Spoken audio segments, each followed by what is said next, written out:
A'udzu billahi minasyaitonir rajim. Bismillahirrahmanirrahim. Alhamdulillah wassalatu wassalamu ala Rasulillah wa ala alihi wa ashabihi wa man tabi'ahum bi ihsan ila yaumiddin wa ba'd. Assalamualaikum warahmatullahi wabarakatuh. So, pasalamat tayo kay Allah na binigyan naman tayo ng magandang chance na may pagpatuloy natin ang ating pag-aaral sa ating Islamic course na Quran Literacy Program or QLP. So, nung last time, nandun na tayo, ang last lesson natin ay lesson 14. Pero hindi natin natapos kasi nag-adhan na. So, itutuloy natin ngayon, i-review natin ng konti ang lesson 14, sorry.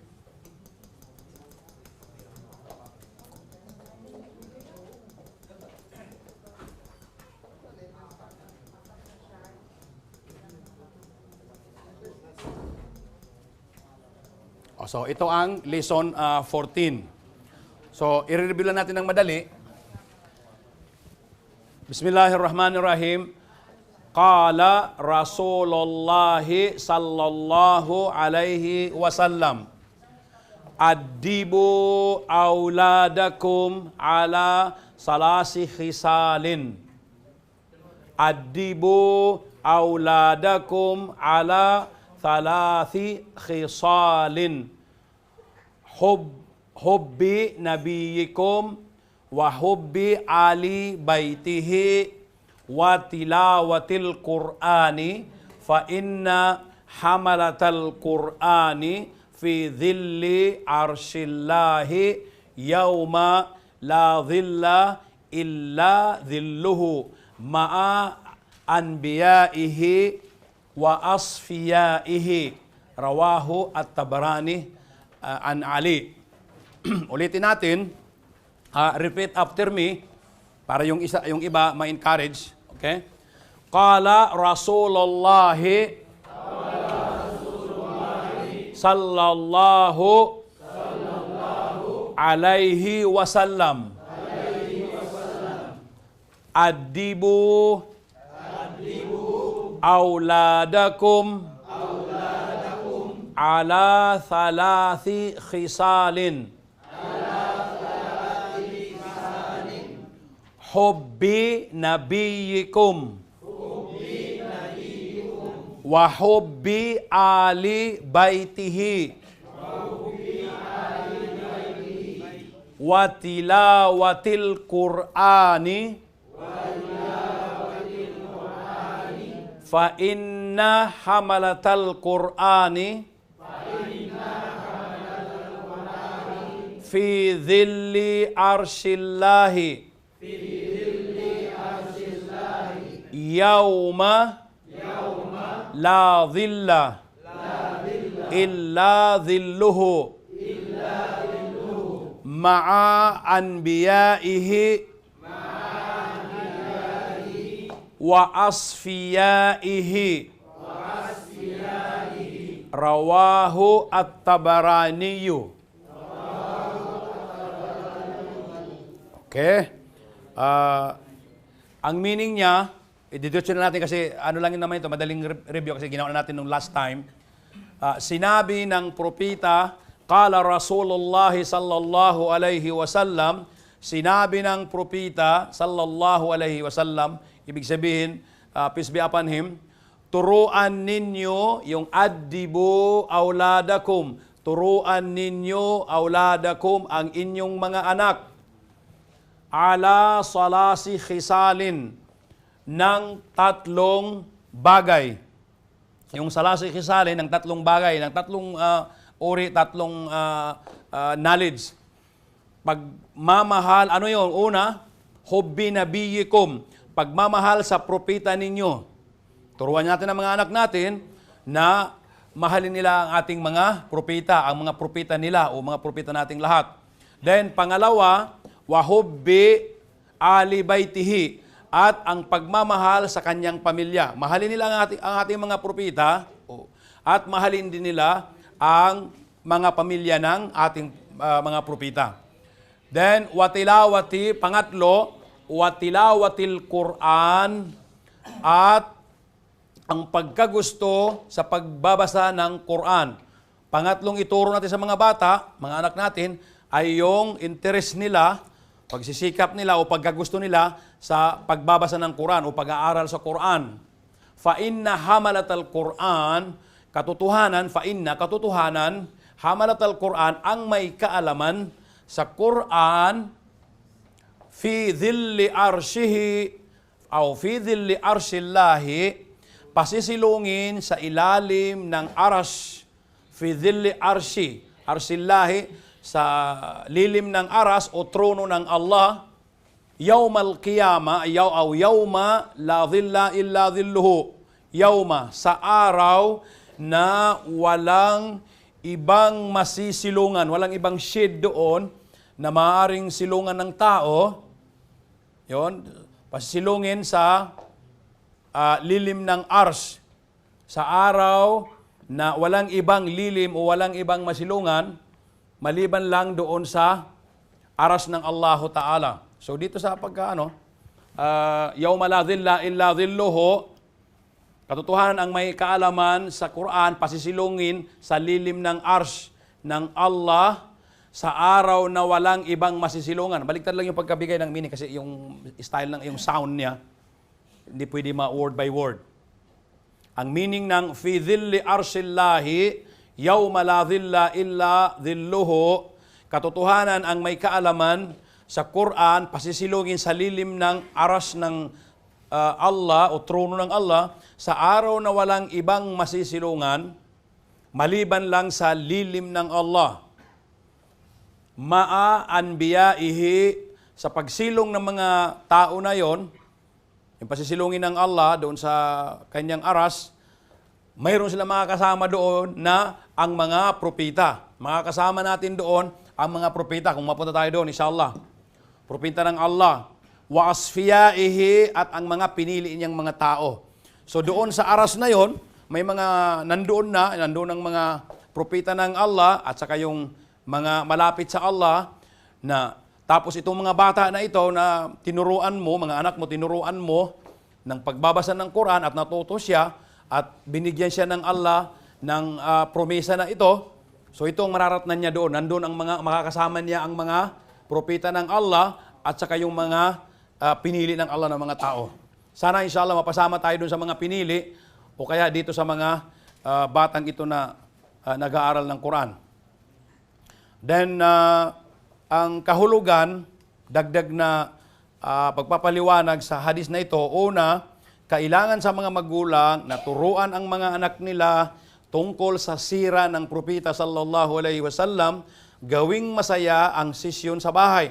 Halimbawa, advice sa atin, tayo ng mga parents, turuan natin ng sira o ng biography ng propeta Muhammad sallallahu alaihi wasallam ang ating mga anak doon sa bahay. Gawin nating masaya para yung mga bata ma-attract natin. Then pangalawa, kasama sa mga karapatan ng mga bata sa kanilang mga magulang ay ang turuan sila ng kanilang mga magulang mula sa pagbabasa at pagsasaulo ng Quran hanggang sa maintindihan at maisagawa nila.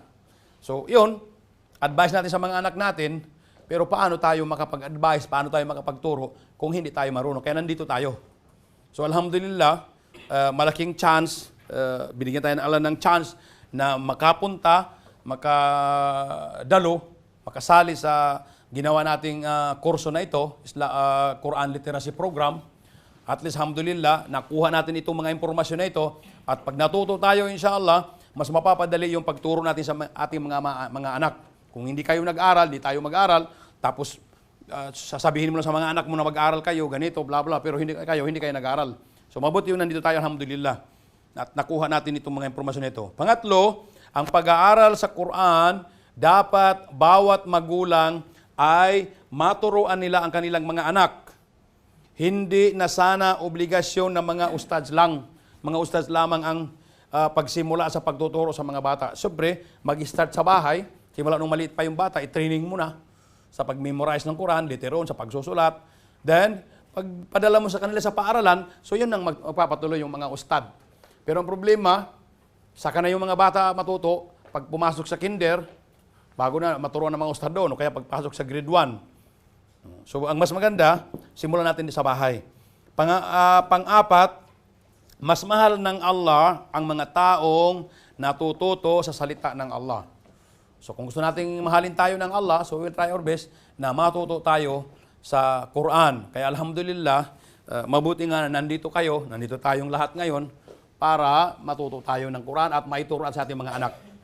Okay. So, sa mga dumaan na mga lessons, napag-aralan na natin yung alphabet mula sa alif, bata, sinabi ko nga sa inyo nung last, nag-inform ako sa inyo sa, sa WhatsApp, na ngayon na araw ay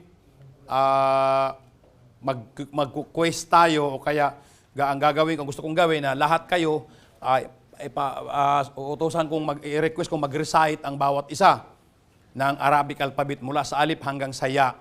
Gusto ko para ma-sure ko kung nasaan na kayo na level o natuto kayo o hindi kayo natuto. Dahil tapos na yung simula sa lesson 1 hanggang sa lesson 13, natapos na natin ang pag-aaral ng bawat lesson mayroong hadis at saka yung kasunod doon yung Arabic alphabet, alif bata, pati yung pagsusulat at saka yung pagbabasa. Tinuro ko na sa inyo. So dito ngayon sa lesson 14, wala na yung Arabic letters dito. Ang nandito na ngayon ay ang basic na information tungkol sa tajwid.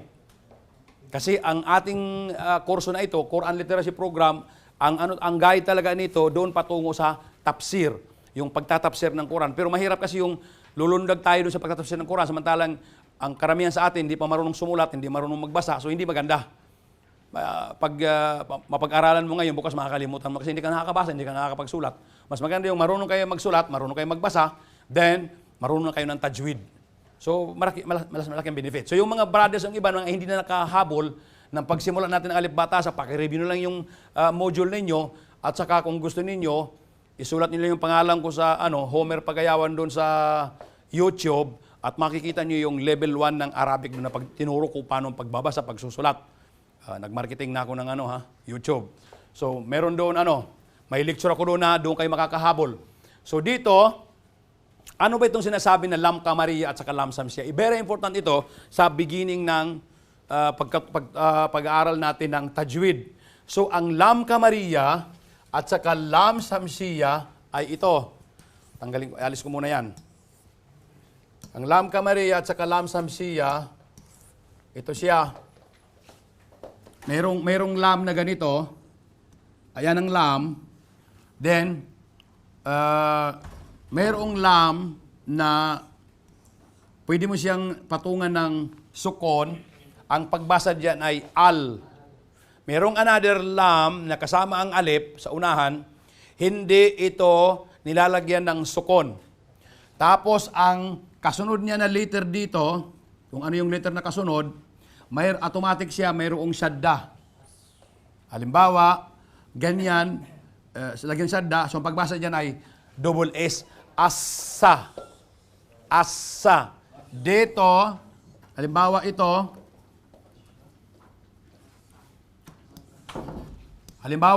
itong una, ang kanyang lam ay may sukon. So pagbasa mo, al-qa. Halimbawa, al-qa. So ito ang Lam Kamariya, al-qa. Ngayon, bakit tinawag Lam Kamariya? Kinuha lang siya dito sa word na kamar. Al-kamaru. Alam mo yan? Al-kamaru. So, pero pag dito mo nilagay yung al na yan sa word na shams, yan. So, ang sound niya ay ashamsu. So, meron tayong dalawang lam. Itong Lam Kamariya, ito siya, nagsasaw ng L, al.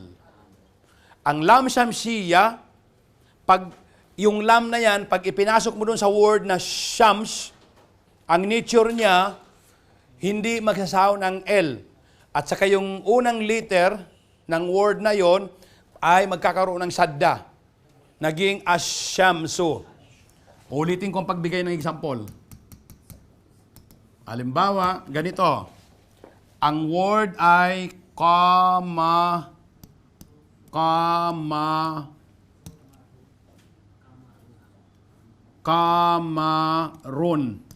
Ang word ay kamarun. Ang meaning ay amun. Amun. Ustad Ibrahim, ganda ng writing ko ha. Amun. Ang word ay Cameroon, ang meaning ay amun. Ito ay indefinite form. Ang meaning so Cameroon, saan ko kinuha itong a? Dito sa Tanwin ron. Ngayon, pag gusto kong magsabi ng gusto kong magsabi sa English ng the moon, so kailangan kong gumamit ng al. Ito yung the sa Arabic. So, lalagyan ko niya, sabi ko, kama-ro. Tatanggalin ko lang itong tatanggalin ko lang itong on, itong pangalawa. Kasi pinalitan ko ngayon ng the. Pinalitan ngayon ng the. Yan, the moon. Okay? Kanina, amun, sabi niya, Cameroon. Nung gawin ko ng the moon, kasi gusto ko ng sound na the, kailangan ko maglagay ng al, kasi itong al, ito yung the. Tapos, tinanggal ko yung last dito, yung on, yung pangalawang dhamma, kasi hindi na the na. Okay? So, sa word naman na sun, meron ako word na shams. Ito, shams. Shamsun. Ang Shamsun, ang meaning niya ay asan.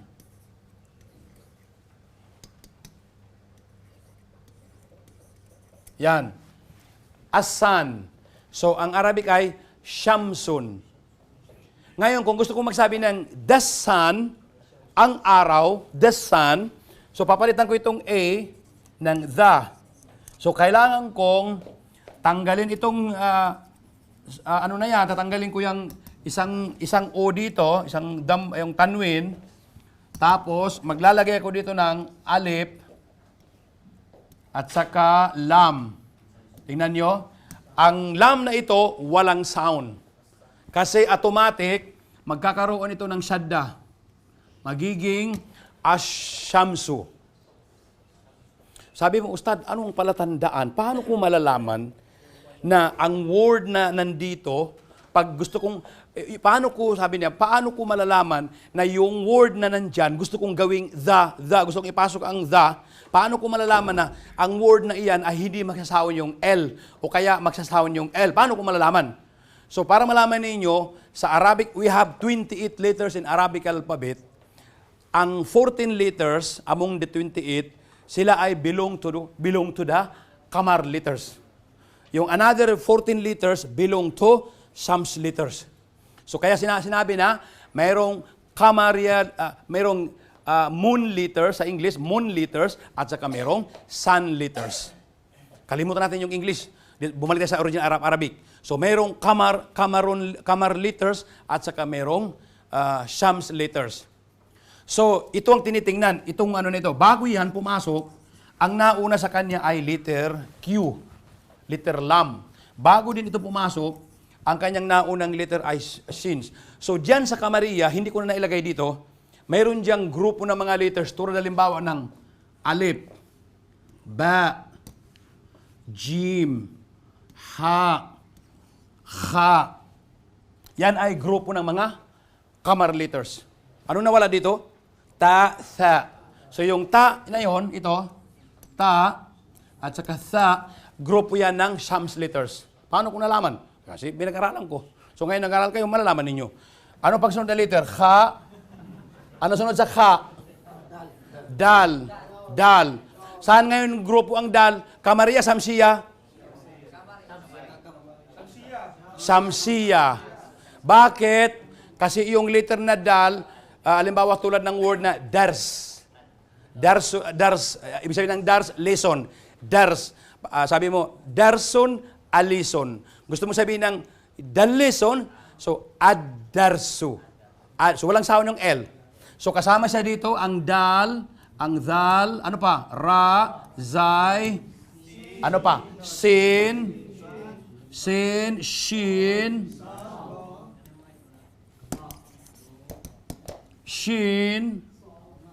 Sa Ibrahim, naubusan ng ink.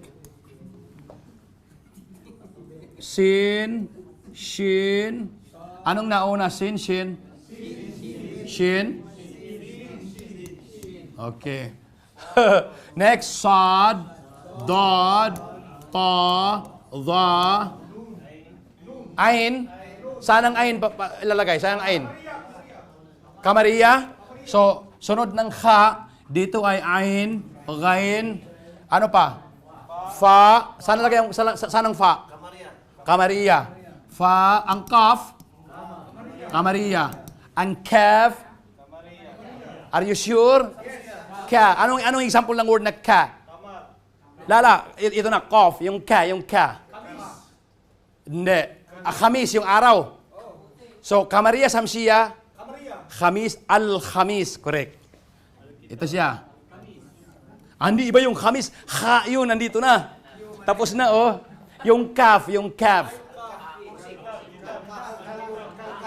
Ha? Kursi. Kitab. So, Al-Kitab, Al-Kursi. So, dito siya sa kaf. Anong sunod? Kaf, lam. Ang lam saan? Lam. Samsiya ang lam, Kamariya. Ikaw, Muhammad. Bigyan mo ko ng example. Patay kang bata ka. Saan? Samsiya, sabi niya. Sana nga approve ko. Kamariya, Samsiya. Samsiya. Anong sample? Laham. Ano pa? Ano pang example ng lam? San Ibrahim, you speak. Now, I give to you the chance. I give to you the microphone. You speak. Yung lam.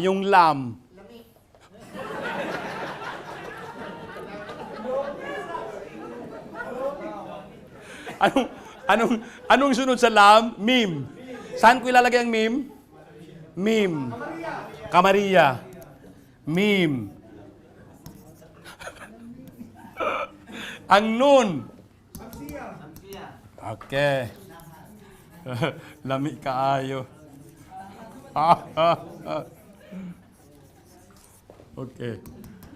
Okay. So, ang lam sa Kamariya. Ang mim, Kamariya. Ang nun, Samsiya ang nun.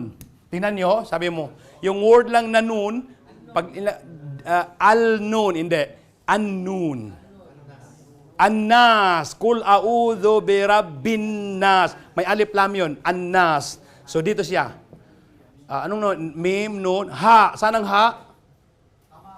Kamar. Wow. Kamar. Ya. Kamar. Tingnan mo, ilan?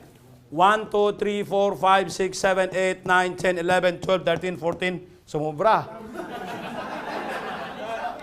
Alif ba? Alif, saan ditong mali? Yung yata ustad, Ito? Itong lam, saan ito ilalagay uli? Ang lam ang nakahalo dito eh. Dito ang lam sa Samsiya. Yeah. So 14 lang, oh. Tingnan ninyo. Ang letter na alif, lagyan ko ng al. Alif, al-alif. Ba, al-ba. Ha, al-ha. Yung pangalan niya, lagyan natin ng ha sa unahan. Very simple na example. Tignan mo. Ito pala Jim, sorry. Jim. Al-Jim. Tulad ng Hajj. Al-Hajj. Dito Jim. Al-Jim. Ha, al-ha. Kha, al-kha. Ain, al-ain. Ghain, al-ghain. Fa, al-fa. Qaf, al-qaf. Kaf, al-kaf. Mim, al-mim. Ha, al-ha. Waw, al-ha, al-waw. Ya, al-ya. Di ba may saan yung L? Tingnan natin dito. Ta. Ta, at-ta. Hindi al-ta. At-ta. Tha, at-tha. Dal, ad-dal. Hindi al-dal. Ad-dal. Ad-dal. Ar-ra. Az-zay. As-sin. As-shin. As-sad. Ad-dad. At-ta. Ad-dha. Al-lam. An-nun. Ganon. So, ganon yung style niya. So, kung i-memorize mo, we have 14 letters belong to Kamariya and we have 14 letters belong to Shamsiya. So, any word starts from alif, tandaan mo, pag nilagyan mo ng al, may sao ng lam. Ba, ano alimbawa? Door, bab, bab, maging al-bab. Jim. Ano na word? Jumla, al-jumla. Jannah, al-jannah. Ha, hajj, al-hajj. Kha, al-khamis. Khamis, al-khamis. Ganon. Dito naman sa, ta, tijara, at-tijara. Tayo mo? Thalj, yung ice, thalj, at-thalj. Refrigerator, thallaja, at-thallaja. So, walang sound ng L. Ngayon, mahirap siyang i-memorize. Pero later on, by trying to learn, makukuha ninyo. Okay? Makita nyo, mayroon akong aklat yung sinulat ko ng Arabic for Beginners, nandun sa PDF, nakalagay doon sa Facebook, doon sa makikita ninyo doon. May nilagay ako doon, pinagsiparit ko ang yung Al-Thani, ito yon. Wrong pronunciation ng tao. Dito sa mga karsada, makita mo, sinisira nila ang rules. Yung Al-Sad, hindi yan Al-Sad. Letter C niyan As-Sad. Ang ibig sabihin ng As-Sad, yung dam. Yung dam, yung di ba, pag mayroon tayong lake, yung tubig, tapos nilagyan mo doon ng, yun yung dam. Pag nasira yung dam, so di ba, bubuhos yung tubig, yung sinasabi ng sad. Pang siya, pang sarado. Sad. So, ang Al-Thani, ganito yon. From the letter Tha. Ang original niyan ay ganyan. Tha, tapos nun, ya, ganon. Thani. Pag kabit-kabit na, tapos nilagyan ng al, maging ganito. Yan. So, ang correct ay ganyan. Alif, lam, tapos tha, alif, ganyan. Then, nun, then ya. Ganito. So, pag sulat mo, athani. Wahid, isnain. Al-awwal, athani. Yung ibig sabihin ng athani, the second. Athani, the first, al-awwal. Athani, al-thalis. Pero pag yung normal na number, wahid, isnain, talata, arba, di ba? Wahid, isnain, talata. Pag ginawa mong, anong tawag nun? Ordinal, cardinal.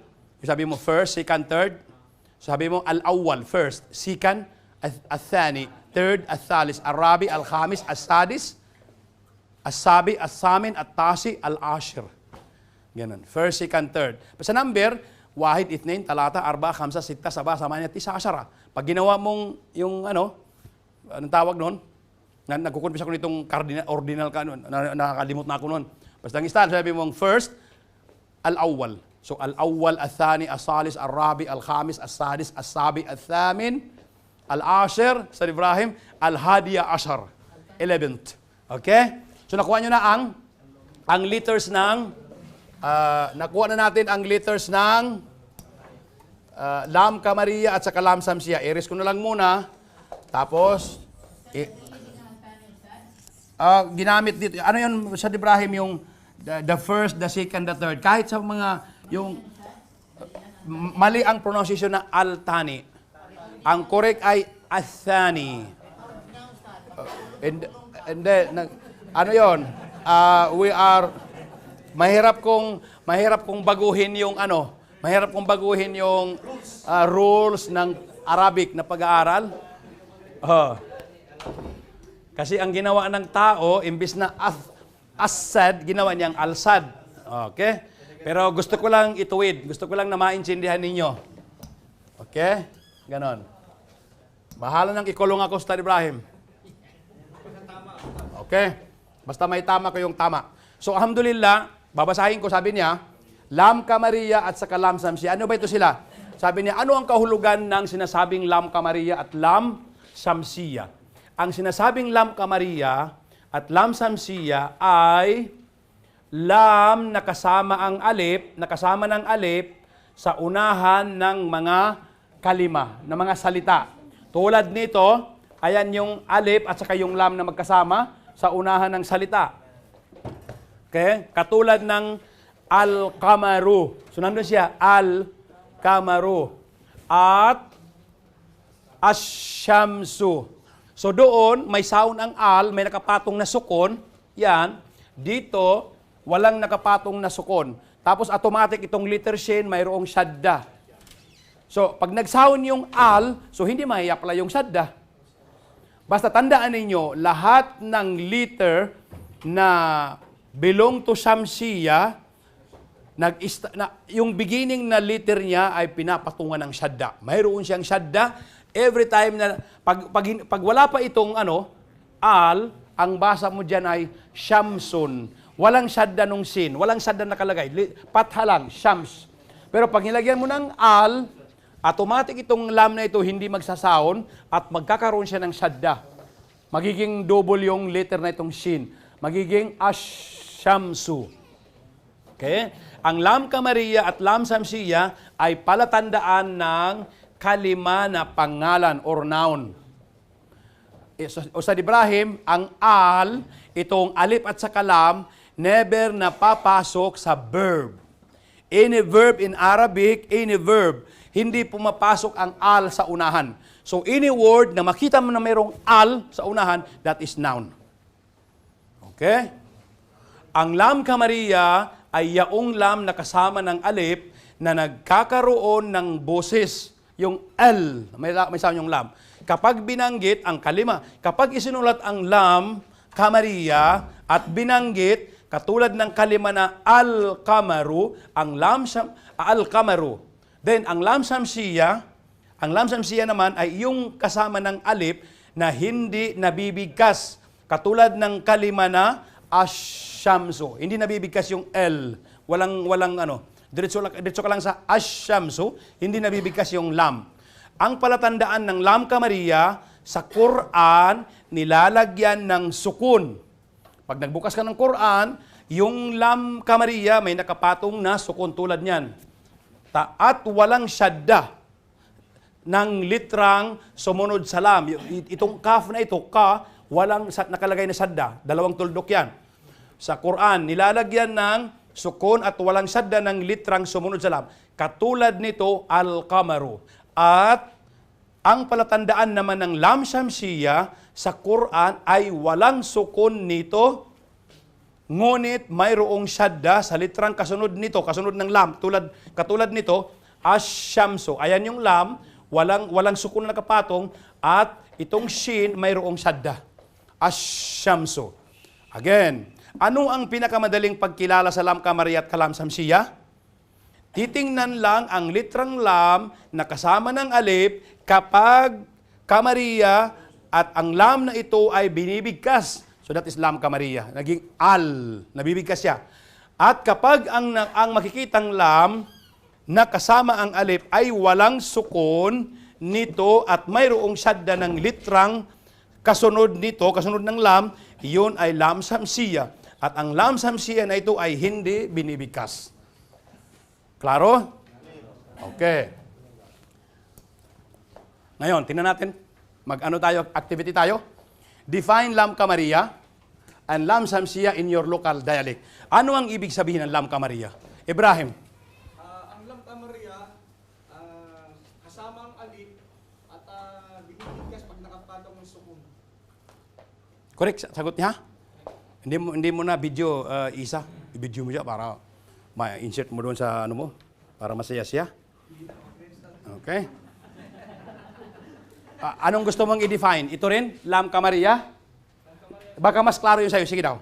Lam kamariya yung word na nasundan na ang alif na mayroon nakapatong na sukun sa taas. So yun ang lam kamariya. Okay. Another pa? Ang lam kamariya sa tinutukoy sa noun. Okay. Ano pa? Wala na? Okay. Correct lahat yon. Next, ang lam samsiya. Correct lahat yung answer ha. Paputol-putol lang sila. Iba-iba lang sila pagparaan ng lam samsiya, Ryan. Lam samsiya sad ay naka-silent L pero yung kasunod ng lam ay mayroong shadda yung letra. Okay. Okay rin. Sige. Next. Sino bang gusto magbigay samsiya? Magbigay yun. Lu, magsalita ka, Lu. Huwag mo nang patayuin. Yung tuhod niya. Sige na.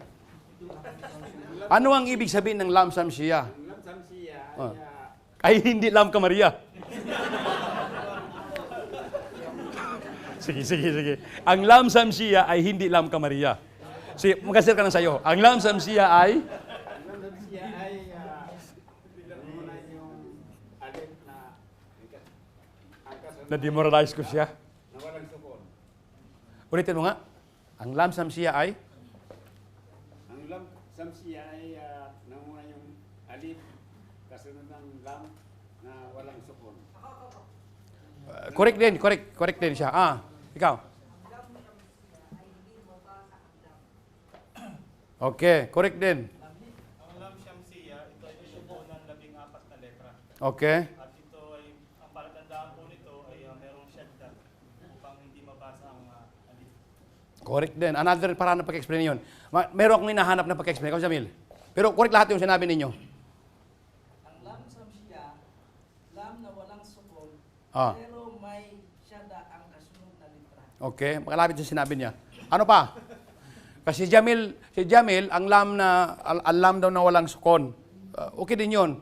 Pero ang gawin ninyo, ang lam samsiya o kaya lam kamariya, alimbawa, ang lam samsiya ay yung lam na may kasamang alif sa kanyang unahan at hindi nabibigkas, wala siyang sound, hindi siya nabibigkas. At ang kasunod niyang letter, yung pinakaunang letter na pinasukan niya na word ay magkakaroon ng shadda. Ganon. Di ba? Ang lam kamariya, sabi natin, ang lam kamariya ay lam na mayroong kasamang alif sa unahan at wala siyang palatandaan na sukon, hindi siya binibigkas, hindi wala siyang sound. At yung unang letter na nandito sa unahan, unang letter dito sa unahan ng word ay mayroong shadda. Okay?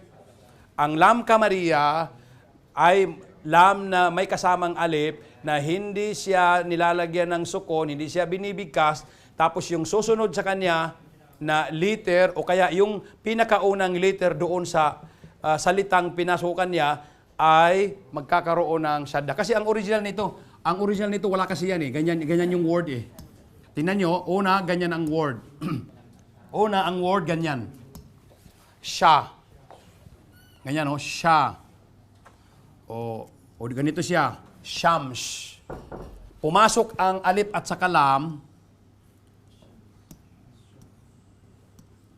Pumasok ang lam na may kasamang alif sa unahan, ganyan. Okay? So pagpasok niya, magkakaroon dito ng shadda. Yan. So magiging asyams.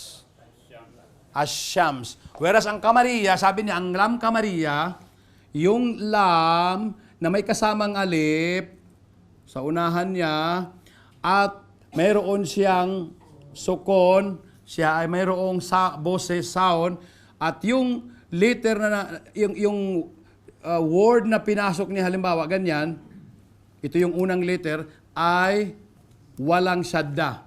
So magiging, ganyan, al-kamaru, al-kamar. Nakuha na? Medyo nakuha ang pagka-demonstrate. Meron ako sa pagpapaisip. Ah. Ang lam kamariya Ah. ay pangalan na merong alif lam na hindi nababanggit ang lam. Ang Okay. lam samsiya ay pangalan merong alif lam na hindi nababanggit ang lam. Parang gusto niya tayong lituhin, no? Ang sabi niya, ang lam kamariya ay pangalan. Ginawa pa niya pangalan yung al. Kundi, ang lam kamariya ay litrang lam na may kasamang alif sa unahan niya at magkakaroon siya ng palatandaan na sukon, kaya mag-sound siya ng al.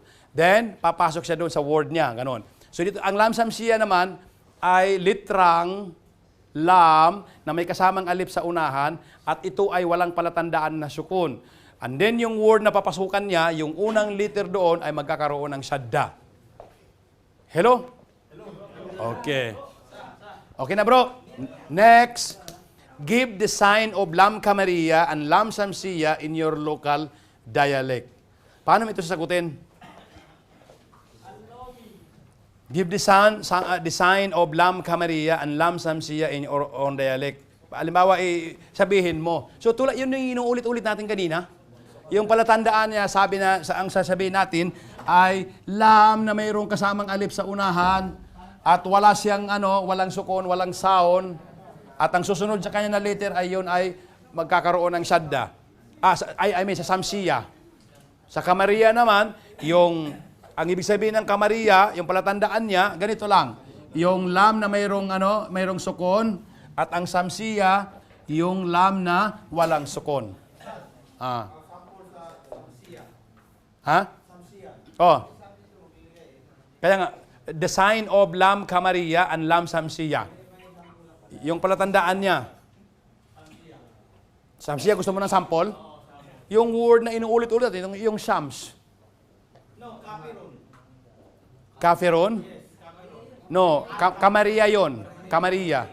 Kafirun, al-kafirun. Oh, so that is kamariya. Yung example ng word. Okay na? Nakuha?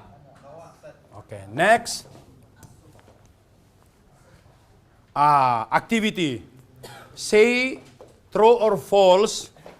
Say true if the statement is true and say false if the statement is false. Okay. Number 1, ang lam kamariya at lam samsiya ay doon nakalagay sa hulihan ng mga kalima, mga salita, kasama ang litrang alif. Tama o mali? Mali. Lahat kayo sabi mali? Sabi mo,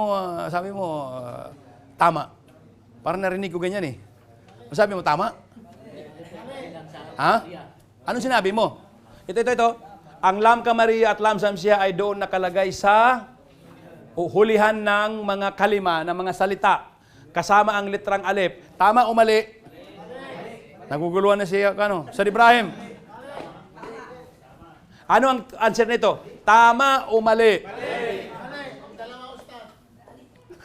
Mamili ka ng isa, huwag mo ubusin. Tama o mali? Hindi kasamang o. Mali. Mali, Sir Ibrahim. Mali. Okay, pangalawa. Ito ang answer, mali. Okay. Pangalawa. Sinong gusto magbasa? Yung hindi pa nag-participate. Si bro, ikaw. Ang lam kamariya. Ang lam kamariya at lam samsiya ay doon nakalagay sa unahan ng mga kalima kasama ang litrang alif. Tama o mali? Tama. Ito ang answer. Ito ang answer kanina. Okay? Next. Volunteer. Sige, Drosid. Ang lam kamariya ay may sukun ito at walang syada sa litrang kasunod nito. Tama. Tama. Ustad Ibrahim, kita mo, gagaling nila, oh. Ay, ikaw, Ustad Ibrahim, sige, ikaw. Ang lam samsiya ay walang sukun ito at walang syadda at walang litrang susunod sa kanya. At walang syadda sa litrang sumunod sa kanya. Mali, Ustad. Okay. Narinig niyo, Ustad. Okay. Ang answer ay mali. Okay. Number 5. Sino pa ang hindi nakaparticipate sa unahan? Sige, ikaw, Abdulaziz. Lakasan mo yung boses mo para makabidyo. Kapag may sukun ang lam, nakasama ang alif sa unahan ng mga kalima sa Quran. Ang lam na iyon ay hindi binibigkas ng Anong answer? Tama o mali? Analyze mo kasi medyo tricky lang yung question. Kapag may sukon ang lam na kasama ang alif sa unahan ng mga kalima sa Quran, ang lam na iyon ay hindi binibigkas. So ang answer ay mali. Kasi sinabi niya, kung may sukon ang lam, ibig sabihin, yun, al. Kung may sukon ang lam, nakasama ang alif, ibig sabihin, al. Sa unahan ng mga kalima sa Quran, ang lam na iyon ay hindi binibigkas. Paano hindi mo ibigkasin? May sukun eh. So mali yung kanyang statement. Okay? Kuha na. Idalize mo baka umayong ka sa answer? Yung sure? Okay. Number 6. Kapag, sino? Sige, Aris. Kapag walang sukun ang lam na kasama ang alif sa unahan ng kalima sa Quran, ang lam sa iyon ay hindi binibigkas. Anong answer? Tama o mali? Mali daw. Analyze ko nga. Kapag walang sukun ang lam na kasama ang alif sa unahan ng kalima sa Quran, ang lam na iyon ay binibigkas. Ang answer ano? Mali. Ulitin. Kapag walang sukon ang lam, so ibig sabihin ang lam na ito ay samsiya. Kapag walang sukon ang lam, nakasama ang alif sa unahan ng kalima sa Quran, ibig sabihin samsiya ito ha. Samsiya. Ang lam na iyon ay binibigkas. Ang answer ay mali.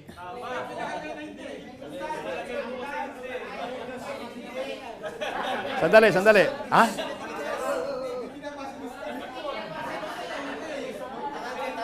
Kaya nga tricky yung question. Tingnan mo. The question is tricky. Tingnan mo.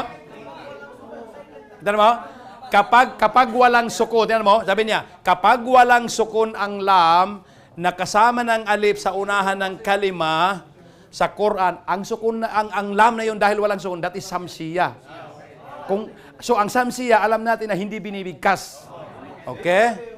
So, ang lam na iyon ay hindi binibigkas. Tama o mali? Okay. Ito ang answer.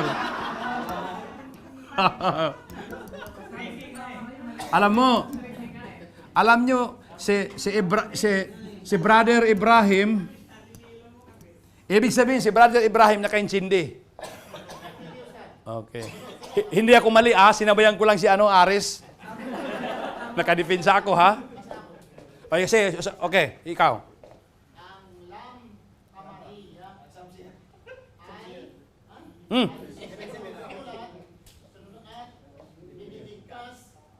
Tama o mali?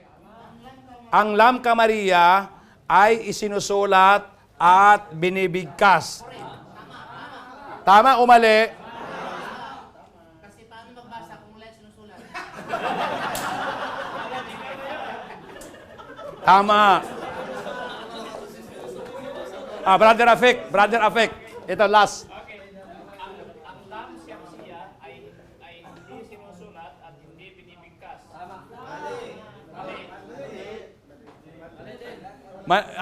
Ang mali dito yung, ang lam siyamsiya ay hindi isinusulat. Isinusulat yun eh. Di ba? At hindi binibigkas. So, mali ang statement. So, dito tayo sa mali. Yan. Ang statement lang yun. Kaya sabi ko nga, tricky ito eh. So, tinan mo kanina, si Brother Aris, maraming umayon sa kanya na ang answer ay mali. Ayaw ni Brother Ibrahim, ayaw talaga niya. So, inulit-ulit ko. So, tama yung sa kanya. Ito. Yung kanina, kapag walang sukon, ayun. Ang answer kanina, mali. Ang inanswer ni Brother Aris. At saka sumama yung iba. Pero, dalawang bisis, hindi talaga umayon si Brother Ibrahim. Dahil, ito ang tamang answer. Ang tamang answer dito ay tama. Sinasabayan ko lang si Haris, at least ano ko yung iba. Letter O na ayusin ko. So, okay na. Ito yung mga information. Pag nakaya mo siyang answeran, sabihin, nakaintindi ka na. Naintindihan mong lam kamariya. Ngayon, tingnan natin. Next, activity. Write kamariya or samsiya on the line provided if the word has lam kamariya or lam samsiya. Dito mag-start. Write kamariya or samsiya on the line. Provided if the word has lam kamariya or lam samsiya. Ano ang answer dito?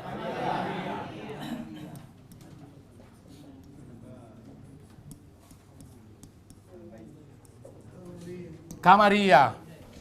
Next. Sandali. Ano ang word na ito? Albayto. So, nandiyan na pala tanda, no? Mayroong lam at mayroong sukon. Pag binasa may sound, albayto. So, this is kamariya. Next.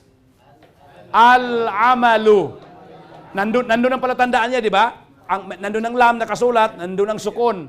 Ang sound, al-amalu. Ano ito? Kamariya.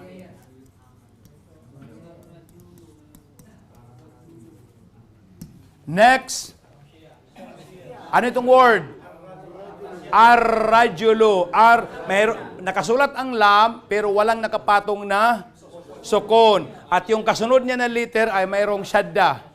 So yung dalawa na yan ang tinitingnan mo. Yung lam na walang sukon at saka yung next niya na letter ay may ano. So ang tawag nito ay Shams.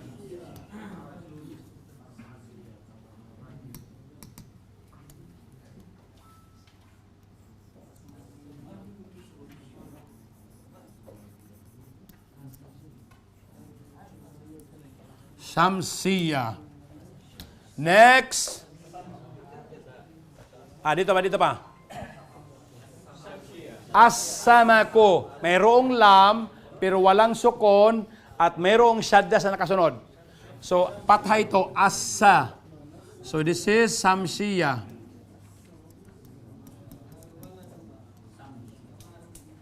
Tapos, ang technique, kung memorize nyo yung mga liter ng Kamariya, ito yung mga liter ng Kamariya eh. Ito yung mga liter nila eh. Yung mga nauna yan. So, pag bilong to Shamsiya talaga, meron siyang shadda. So, yung ba, yung ain, Kamariya yan. Yung ra, Shamsiya. Ito, sin, samak, Shamsiya. Ito, al-waladu, Kamariya.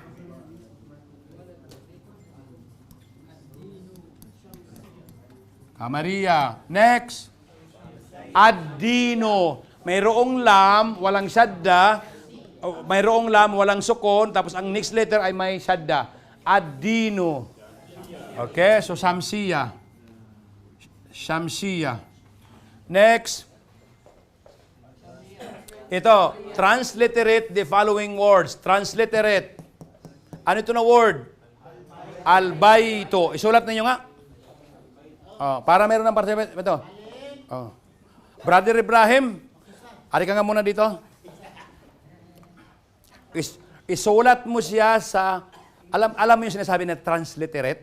Yes, hindi yung translation, iba yung translate ibang transliterate. Gawin mo yung translate kung alam mo yung transliterate. Gawin mo nga. Mag-transliterate ka nga. Baligtad yan, baligtad. Sa'yo. Yan. Al-di.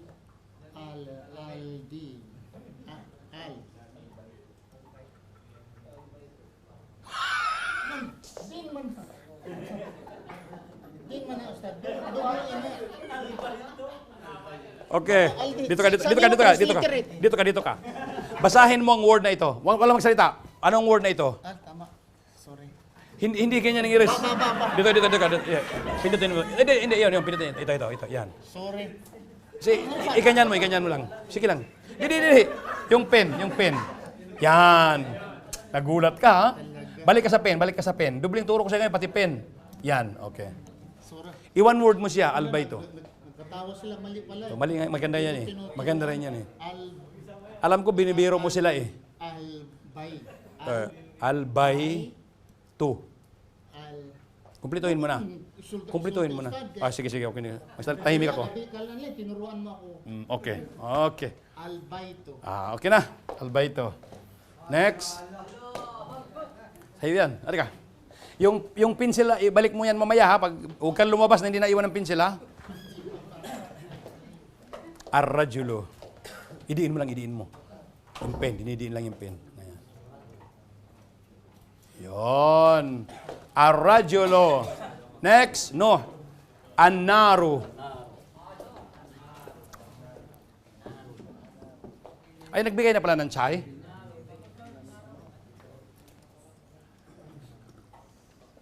Okay, next. Kayo dito. Dito sa ikaw, Brad. Ikaw. Ito.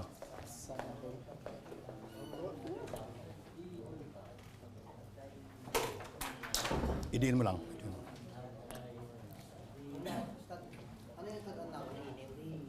Annaro. The fire. Ad-dino. Halika. Ang din, religion. Ad-din, the religion. The Islam religion. Din ba?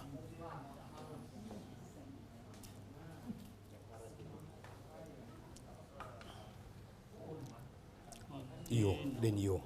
Okay na. Next. Volunteer para makapunta kayo dito. Yung hindi pa nakapunta dito, yung hindi pa. Anong isulat mo? Al-Jannatu. Aywa. Al-Jannatu. Bismillah. Pareho lang yun, the same meaning. Mayroon lang nakapasok doon ng mga preposition.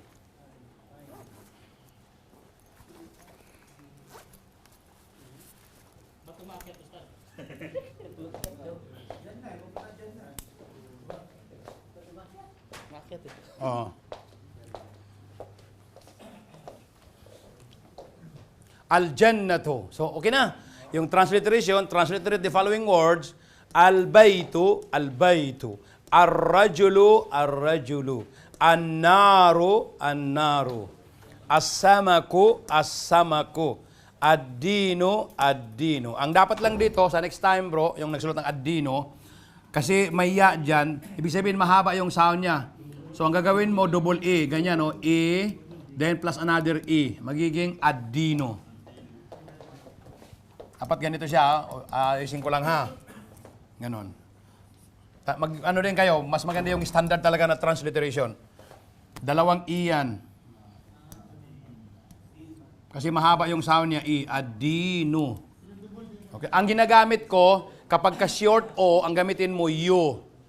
Kapag ka-short E, ang gamitin mo ay I. Okay? Pag long O, yung O ang gamitin mo, double O. Pag short O, U ang gamitin mo. Ad-Dinu. U ang gamitin mo. Tapos kung mahaba na E, double E ang gamitin mo, hindi I. Okay? Para, yan ang standard na nakikita ko na mas maraming gumagamit ng transliteration. An-Naru, ito dapat double A. An-Naru, gawin dalawang A. An-Naru.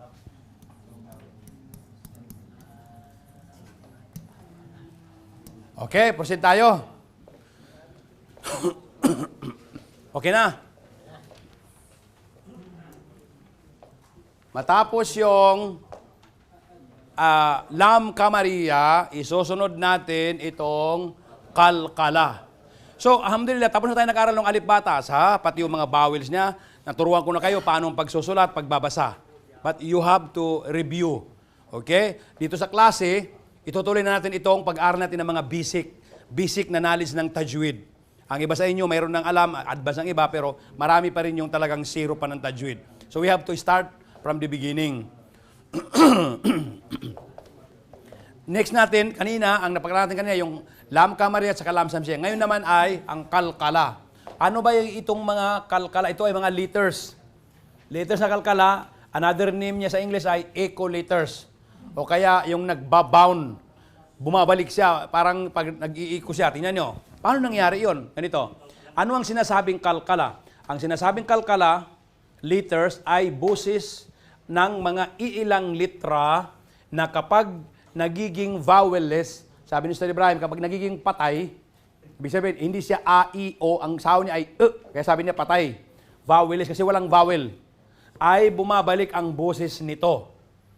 Ano ang iilang letters, ano ang iilang litra na magiging kalkala ang boses nito kapag nagiging vowelless?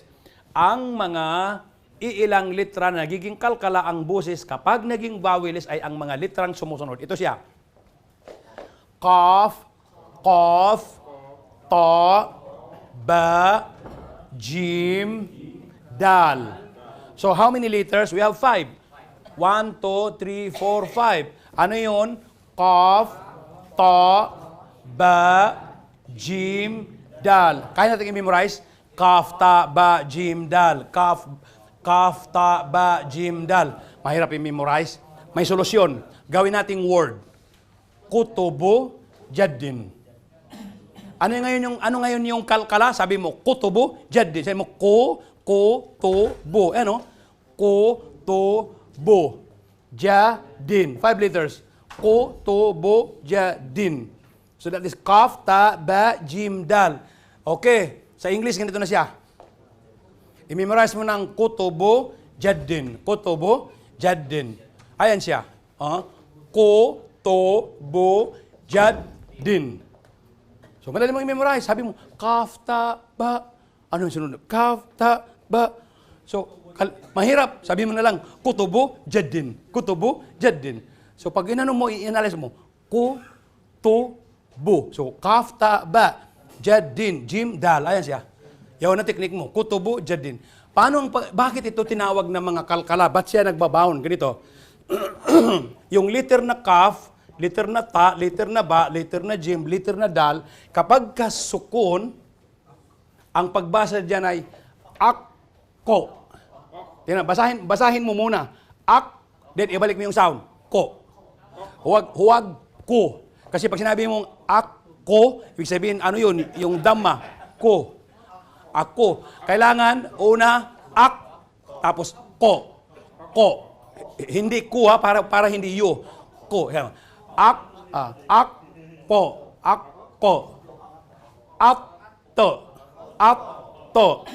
Idiin mo muna siya. Ab. Ad.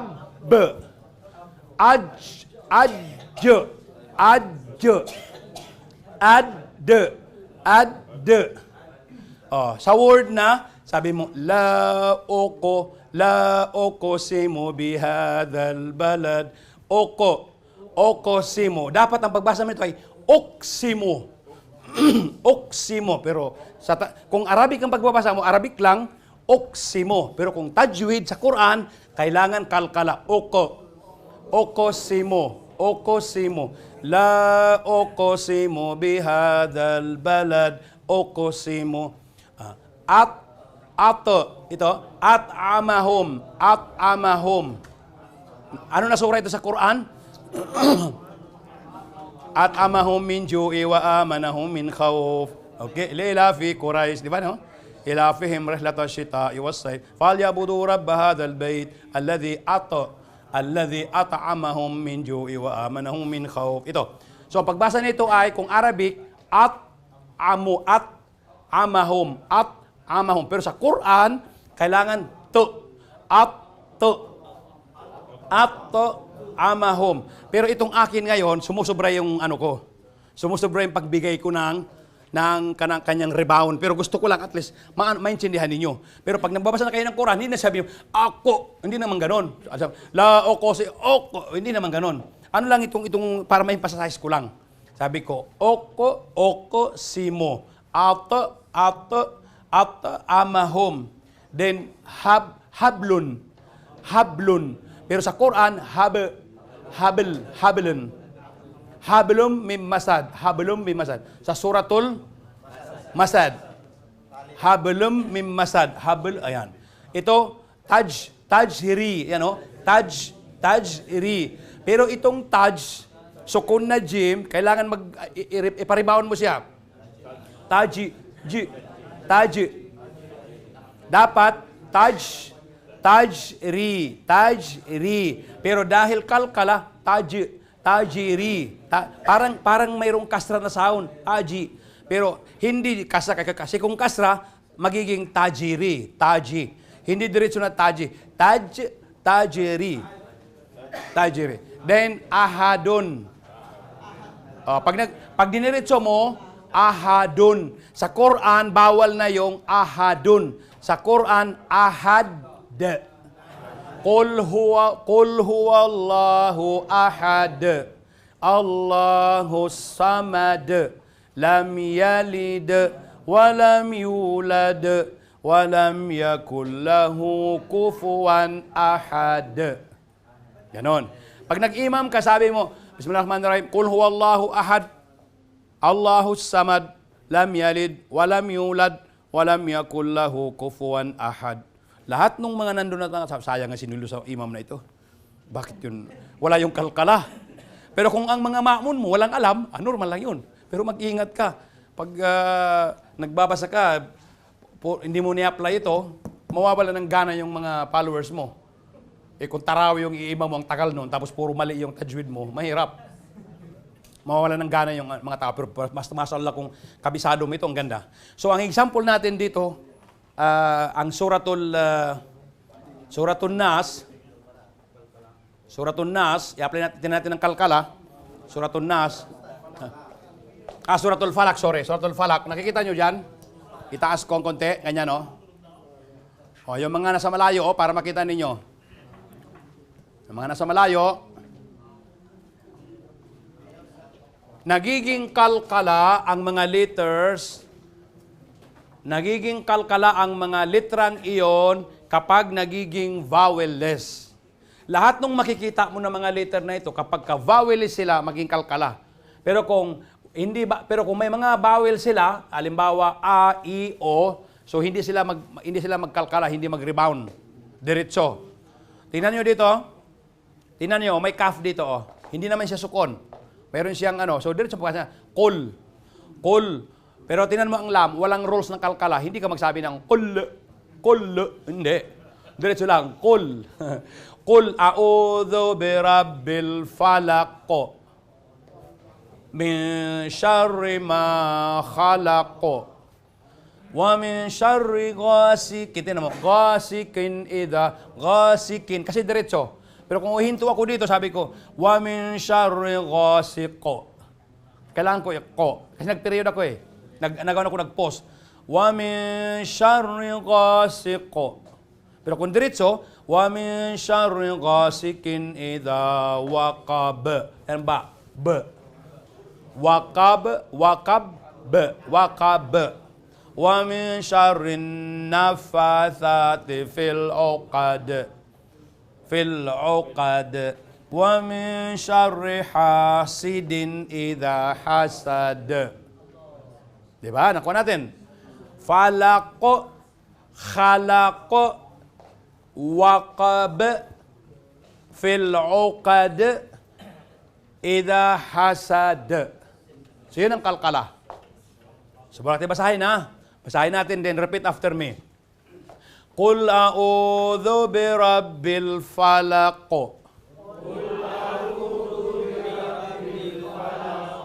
Min syarri ma khalaq. Wa min syarri ghasikin idza waqab.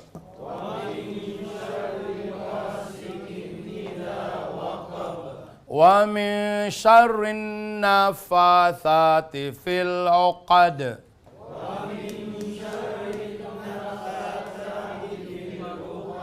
Wa min syarri hasidin idza hasad.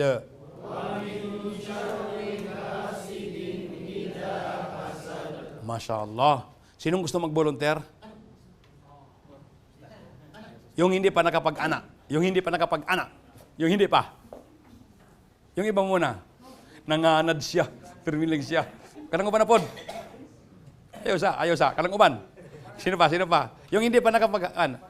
Haris, yung iba muna. Wag muna. Yung iba muna. Si ano ito. Si brother, I forget your name.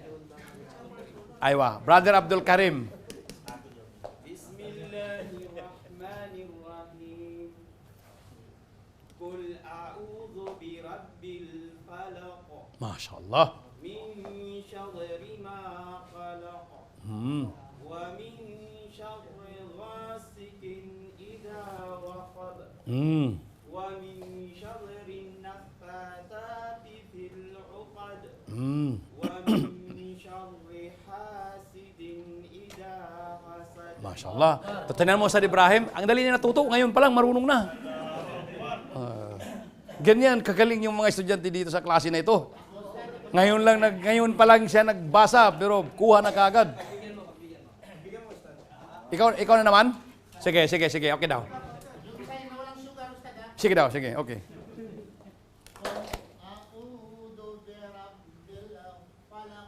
Okay.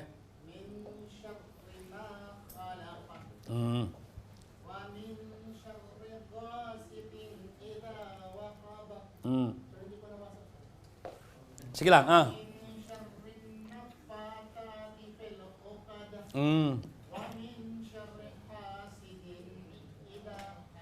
Masya Allah. Ang daling natuto, no? Masya Allah. Daling natuto. Proceed natin o meron pang gusto magbasa? Gusto mo magbasa? Okay. Tanong ka. Wa min syarri. Wa min syarri, nasa taas yung ano niya. Dapat dito siya sa baba, tulad nito, oh. Tulad nito, asidin. Ang computer kasi, pag may shadda, dinadala niya sa taas yung, either kasra o fata, dinadala niya sa taas. Pero pag wala, binababa niya. Pag walang baba niya yung kasra at saka tanwin.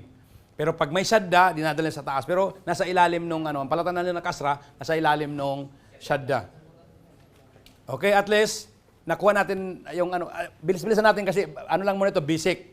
Letter O, inshallah, doon sa unahan, pahit na ang doon. Tajwid, Para may emphasize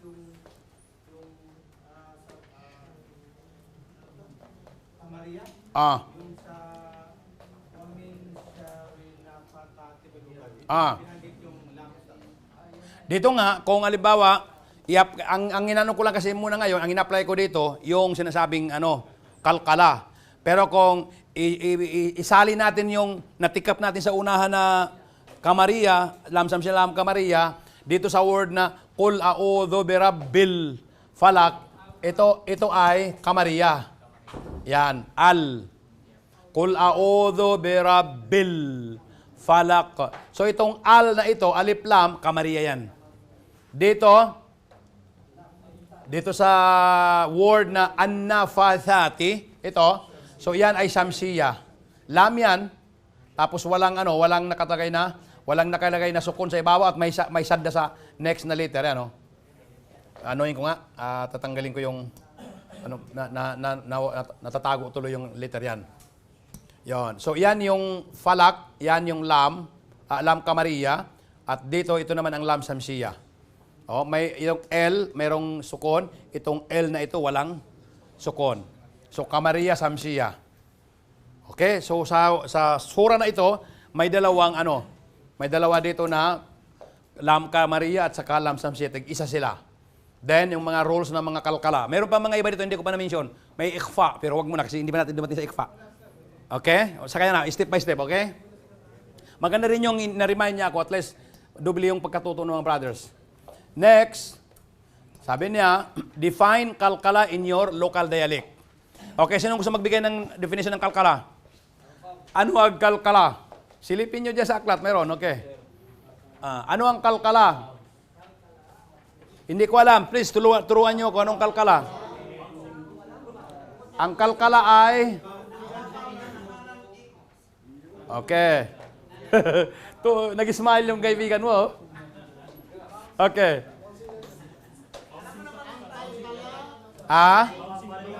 Okay. Correct din. Ryan. Okay. Sa hulihan lang? Sa gitna hindi na? Sa hulihan lang. Okay, sabi niya sa hulihan lang makikita ang kalkala. Kahit sa gitna meron din. Okay. Okay. So, ang kalkala, yung mga liter ng kalkala na 5, na pareho yung nasa gitna siya o nasa hulihan. Kung nasa gitna siya ay sukun. Nasa hulihan, either sukun o kaya tanwin na an in on. Fathatayin, kasar na matayin. Kasi doon sa dulo niya, tulad ng ahadon, hindi binabasa yung kanyang tanwin. Pag pause, magkalkala. Ahad, de, hakko, hadj, yung jim, hadj, ahad, kutub, ganun. So, wala nang definition. Satisfied kayo sa mga definition nila na puro lang mga putol?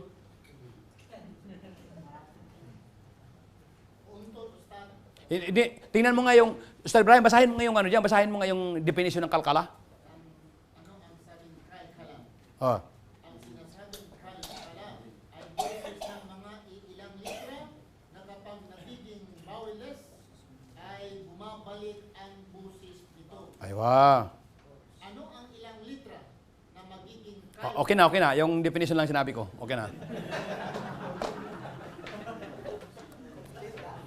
Okay, next.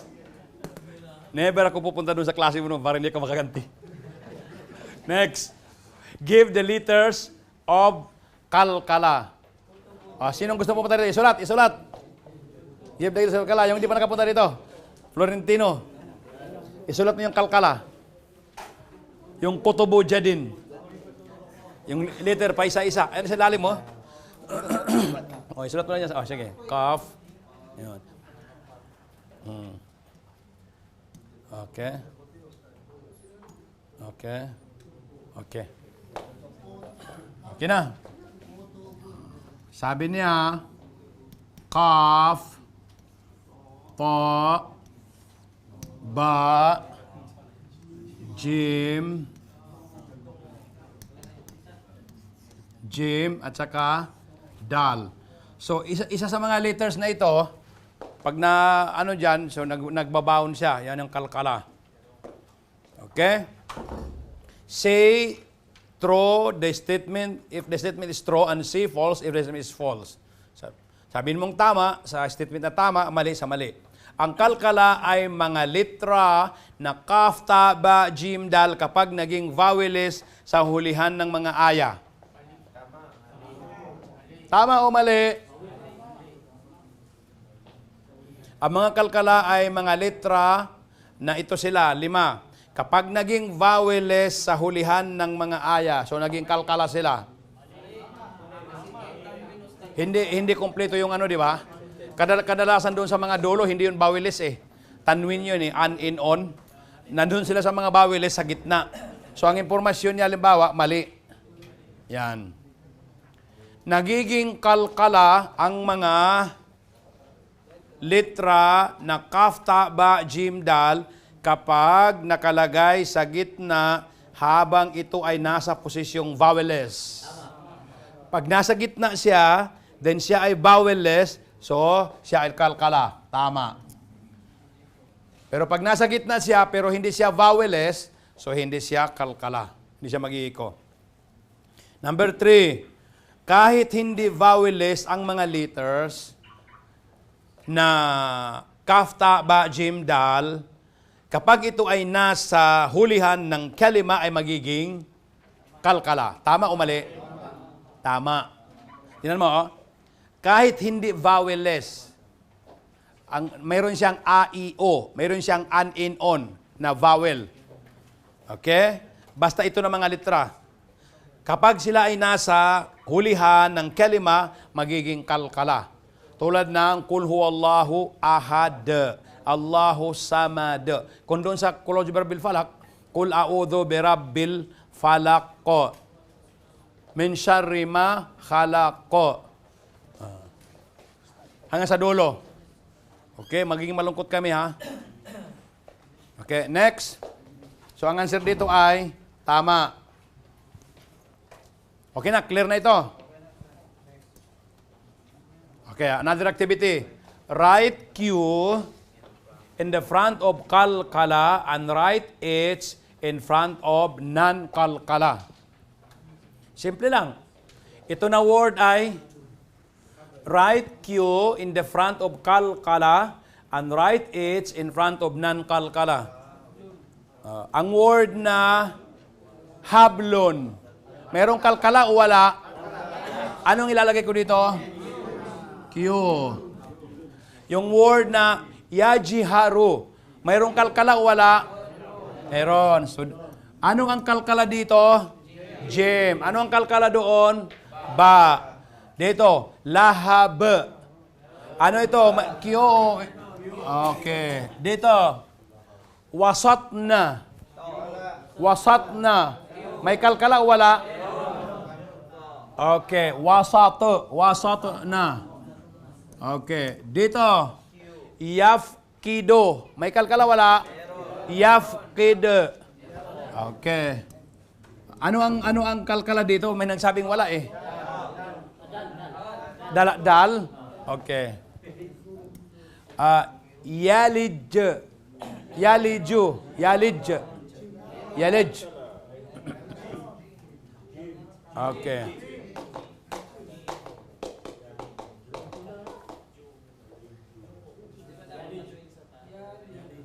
May ayusin tayo. Kokoreksyonan natin yung koreksyonan natin.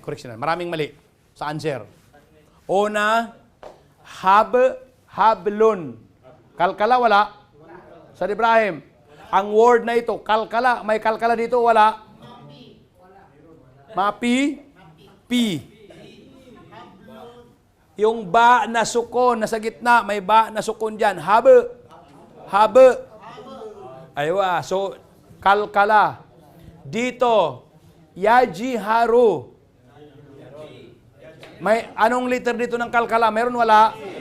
Meron. Jim, tapos sukon. So, this is kalkala. Dito, lahabun.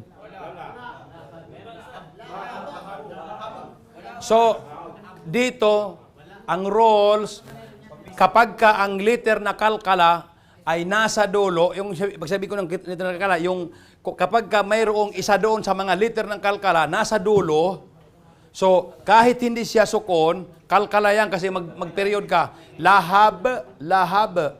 Okay? So kalkala. Dito, wasatna. So, meron ditong letter ta, koto, koto, ito yung ta. Tapos sukon, so this is kalkala. Dito, yafkido. May kalkala, wala? Irising ko muna irising ko muna ang answer ko, ha? Ulitin natin. Mayroong dalawang letter dito ng kalkala. Yung kaf at saka yung dal. Pero tingnan natin yung kanyang mga vowels. Itong letter na kaf, dapat ba natin sabihin kalkala? Hindi. Yung letter na dal, dapat na sabihin kalkala? Oo, hindi. Kung oo, paano mapaputunayan na ito ay kalkala?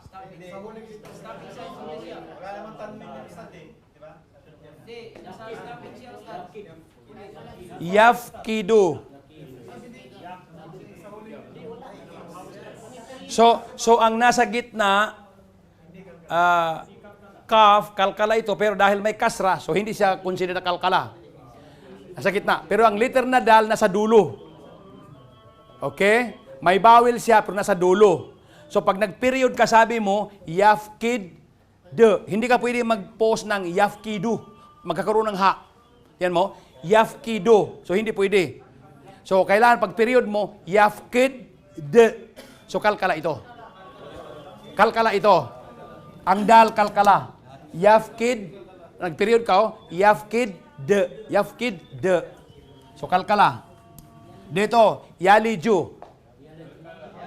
Although mayroon, ang ano kasi, always kasi, yung kalkala na nasa dulo, mayroon talaga siyang vowel. Tulad nito. Kaya, pag nag-period ka, sabi mo, yalij, kailangan babalik siya ng j. Kasi pag hindi mo siya nilagyan ng d, tinan mo, hindi mo siya pwedeng basahin ng yaliju. Kasi pag sinabi mong yaliju, parang may ha dito. Kailangan, pag nag-period ka, yalij. Then, mag-sound siya, j. Yalij, j.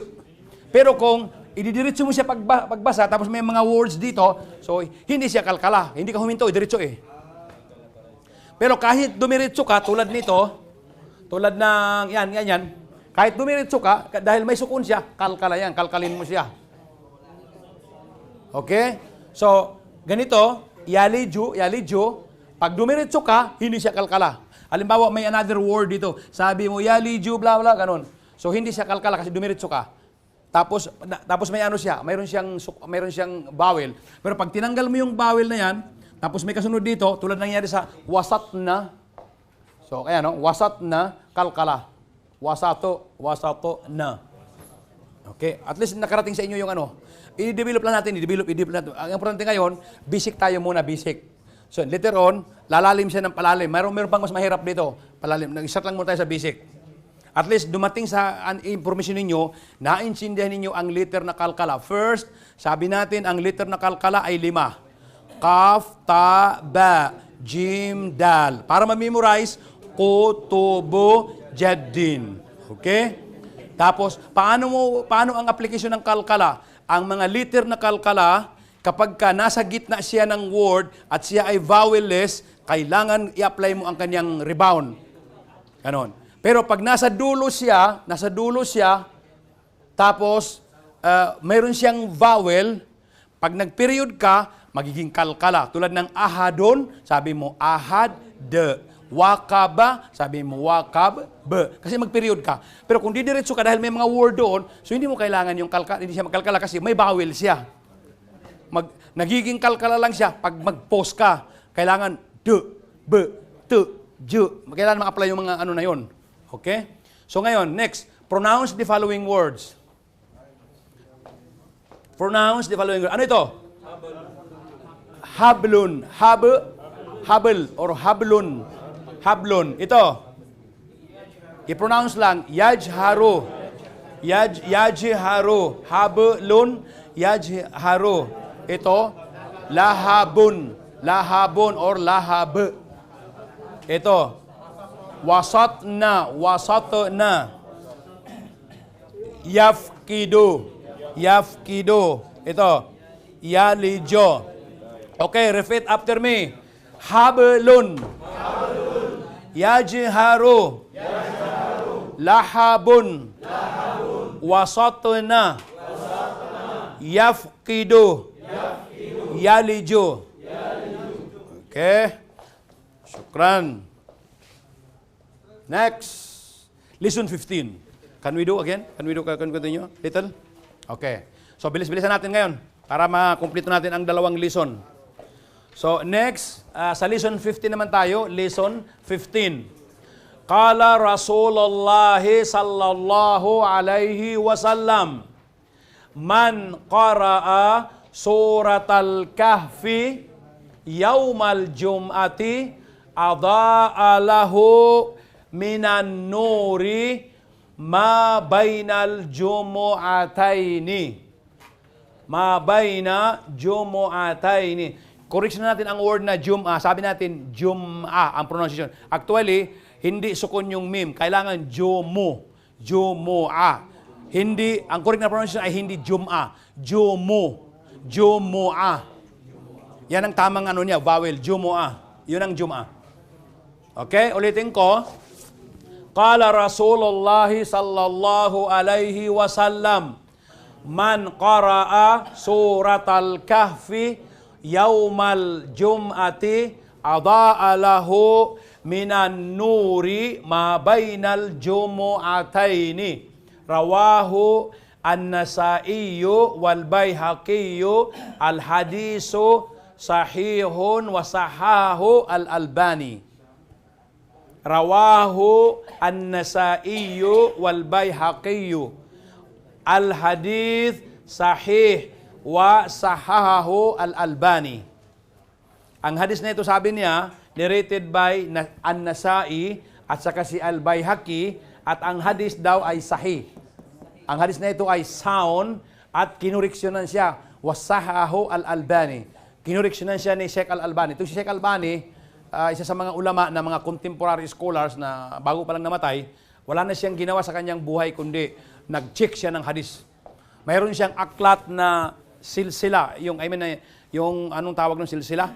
Yung continuous na chain of narration. Mayroon siyang kitab na ang dami, na ang title niya ay Al-Ahadis As-Sahiha. The Sound Hadith. Maraming volumes. Then, opposite naman doon, nagsulat naman siya ng aklat na Al-Ahadis, ang title Al-Ahadis Ad-Da'ifa.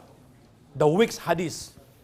So, yung mga hadis ngayon, pinanguriksyonan niya yung mga yung kung saan yung tamang hadis at saka hindi tama. So kaya pag nag-aral kayo ng mustalahul hadith, maintindihan niyo ito. Huwag kayong magdepende na, marunong na ako ng hadis. Ayan, itong kaalaman mo na ito, binabasa mo lang ng ganyan. Hindi ka sigurado kung ito ay sahih o kaya da'if. Paano mo malalaman? Siyempre, nagdepende ka lang sa akin, kung niloko kita. Pero you have to study mustalahul hadith, science of hadith. Kaya mong malaman kung ito ay sahih o kaya hindi. Okay? Doon sa Almana, sa level 4, may subject kami na terminology of hadith. Al-mustalahul hadith. So yun, tinuturo ko sa kanila ngayon kung ano yung klase ng hadith. Kasi may hadith na sahih, may hadith na daif, weak. So doon sa weak, ang dami ng kanyang branches. So malalaman nyo paano siya naging weak. Ito, limaw ito ang prophet ng Sallam. Ito si Abi Hurairah nakarinig, din si Abi Hurairah may siyang dalawang estudyante, yung dalawang estudyante may estudyante naman, then may estudyante, then may estudyante. Yun ang chine-check ngayon ng mga scholars. Kung sino itong estudyante na ito, sino itong ito, sino ito. So, kung ang problema doon, itong tao dito sa gitna, mahina pa lang memory niya, at saka unknown yung kanyang whereabouts, so consider yun na hadis na daif. Weak yun. Kasi paano yung hadis na nakuha ni Tirmidhi, nakuha ni Bayhaqi, samantalang pala, yung si Ibrahim Rumas pala dito nakasama sa narrator, hindi pala hindi pala siya noon kung taga saan siya, ano yung niya. So, anong lahi niya. Pero dito halimbawa, nakalagay Homer Pagayawan, hanggang sa dumating kay Imam Bukhari. Yun yung hadis sahih. Walang problema. Sino si Homer Pagayawan, sino si Apik Kapulo, hanggang sa dumating kay Imam Bukhari. Dito si Ibrahim Rumas, si Sabiago, mga weak yung hadis. Wala sila.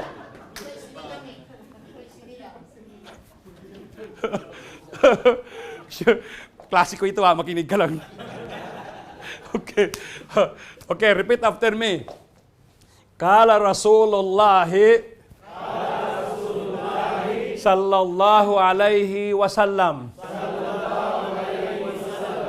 Man qara'a surat al-kahfi yaumal jumu'ati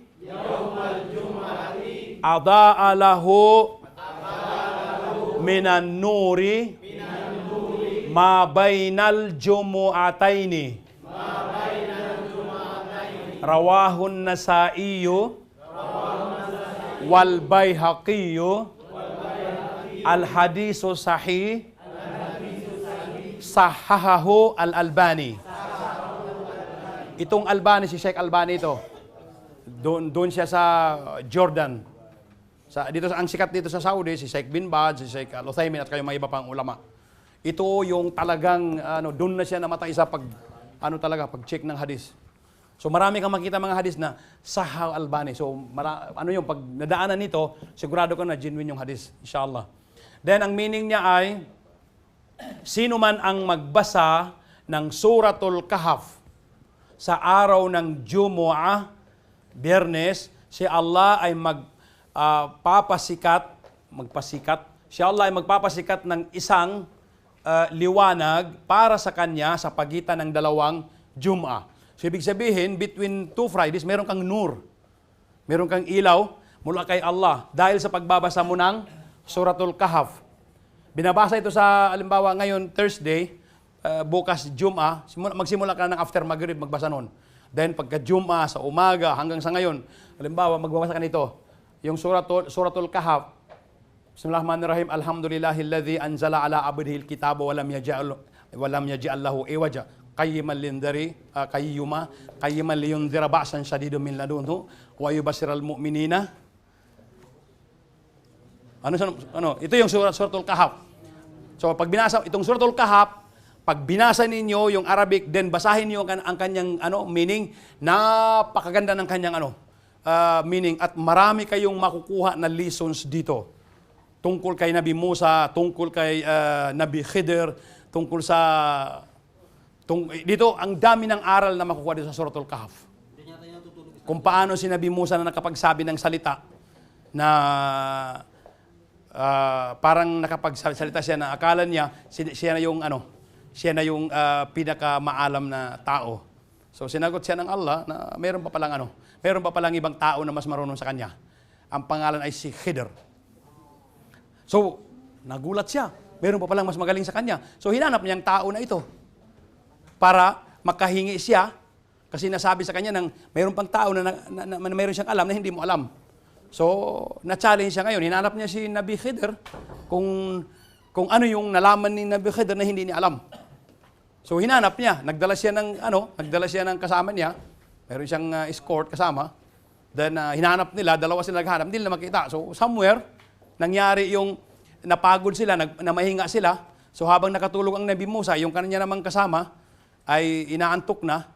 So nung bago siya nawalan ng malay ng pagkatulog, yung kasama ni Nabi Musa, nakita niya yung kanilang barbecue na isda, yung tinapang isda, lumabas doon sa kanyang lalagyan na basket at lumangoy, lumundag-lundag, papunta doon sa dagat. Nasa gilid sila ng dagat, baybayin eh. Nabuhay niya, lumangoy niya yung isda, tapos natapa na, barbecue na yun eh. So pagkatapos noon, then nung magising sila, tumuloy na sila sa kanilang lakad. Umalis na sila. So, nung napagod, sabi ng Nabi Musa, sabi na, ilabas mo sabi niya yung gadaon na, ilabas mo sabi niya yung tanghalian natin. Tapos doon na naalala nung kanyang escort na, sabi niya, yung isda kanina, sabi niya, nung makatulog sana ako, yung isda sabi niya, lumundag mula doon sa basket at papunta doon sa dagat. Sabi niya, ba't di mo sinabi? So yun yung palatandaan kung saan niya makikita si Khidir, si Nabi Khidir. Bumalik sila doon. Doon nahabutan niya yung tao na tulog doon sa, iba yung subject natin, iba yun eh. Sinabi ko sa'yo, wala, kung kaya lang kunin lahat yung knowledge ba, napakaganda, sa inyo na. Hindi kaya eh, kailangan another session eh. So Ustad Ibrahim, dito tayo muna sa kanina si Nabi Khidir. Okay. Ang ganda ng sura na yan, Suratul Kahf. Basahin niyo. Natulog na tatlong Yan, inshallah. Yan. Iba yun. Diyan sa loob niyan. Yung mga youths na nakatulog sa loob ng yungib. Ang dami ng makukuhang aral sa sura na ito. Kaya pag binasa mo ito, marami kang malalaman na history at saka guidance. Okay. Ang ibig sabihin dito ng nur ay ang kapatawaran ng kasalanan at gantimpala. So Ibrahim, ayaw na niya Wag muna. Tapusin ko lang ito, Ustad. Nagadan na? Tapusin ko lang.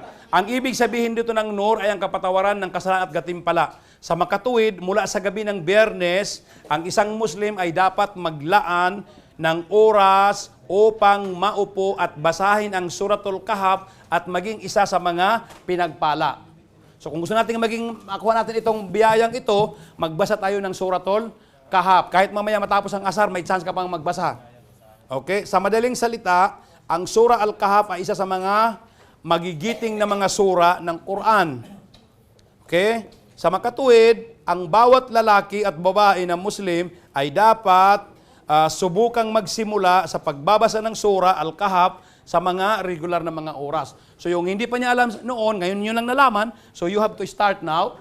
Pagbasa ng Suratul Kahf, sabi mo, Ustad, hindi pa ako marunong magbasa ng Arabic eh. Ay, mayroon diyang Tagalog, may translation ng Tagalog, basahin mo yun. Kasi hindi mo rin maintindihan yung Arabic eh. Kaya nag-aaral tayo dito, matuto kayo magsulat, magbasa, then later on, pagdating doon sa Module 3, doon na ang pahit ng natin, tafsir.